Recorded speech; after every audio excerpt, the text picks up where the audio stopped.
Hannah's mother won't have her back anymore, no other family. June was her teacher back in the 7th grade. How desperate do you have to be to knock on an old teacher's door, huh? A young woman has more courage than her shadow can hold.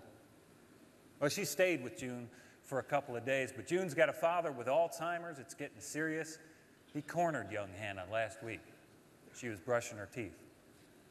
Scared her. Everybody's dealing with their stuff, aren't they? I have to use the powder room. And don't think of yourself as a burden to them.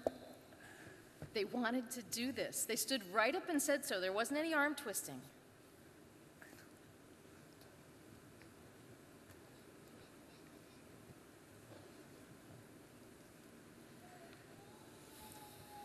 Still not sure? Neither's she. Yeah. Guess you don't get to be with things like this. You just jump. Well, we sure did that, didn't we? Got to credit you with that, Paul. Credit or blame. It's all on you. No blame. Paul got tugged by the Holy Spirit. Wasn't his doing.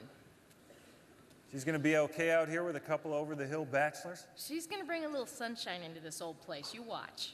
I just want her to be comfortable. She's got a baby coming in 3 months. I'm not sure getting used to comfortable is what she needs right now. Thank you, both of you. Sure. We got the room like Paul says. Besides, about time we focus on something other than car parts, don't you think? We need to.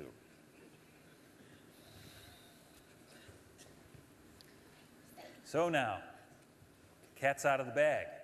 She's pregnant. And 2 guys who don't know her are going to take her in. What do you make of that? Yeah, me too.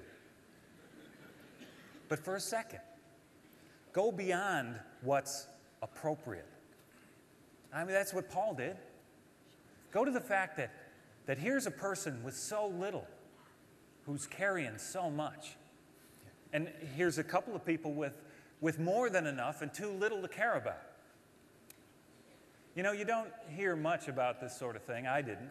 At least not until your pastor stands up in front of your entire church and talks about putting feet to your faith and what's it going to take, and is God talking to you about this? And that's when the most unlikely candidate responds. Paul stood up Mr. right in the... Soley? Up. None of that. Ron and Paul, okay? Thanks for the flower. You like it? It's nice. Just so you know, that bathroom, that's all yours. Yeah. Ron and I will use the one upstairs. Okay.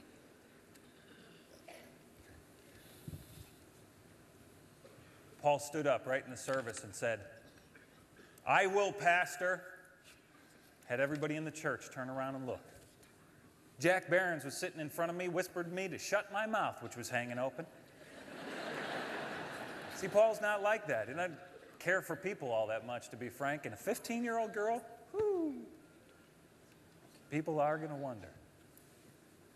But I know. It's just God, reaching a little deeper into his chest, telling him it's time. It's time to do something. It's time to think about somebody else for a little while. Paul's been wondering why he's taking up space. I'm thinking maybe June's mother was right. 2 of them are scraping together a little patch of family after all. Well, I should go. Where are you going? I should. I thought you were staying for dinner. Another time. You're not going to stay? Are you sure? Next week. You'll be fine.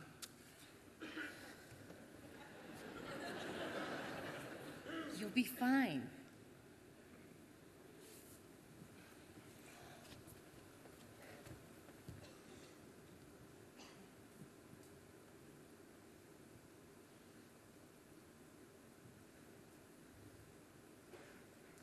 Okay, so now's that moment that makes you not do things like this.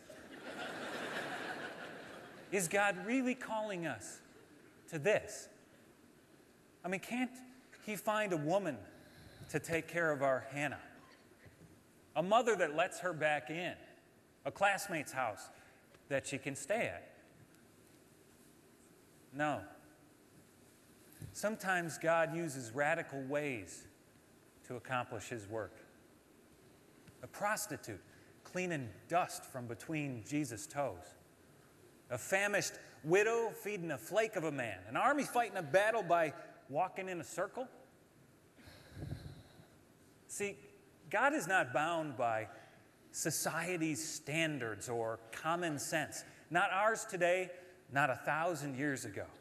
He has a much longer view of things, much higher vision.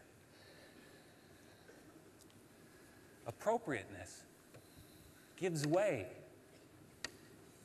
to compassion in the mind of God.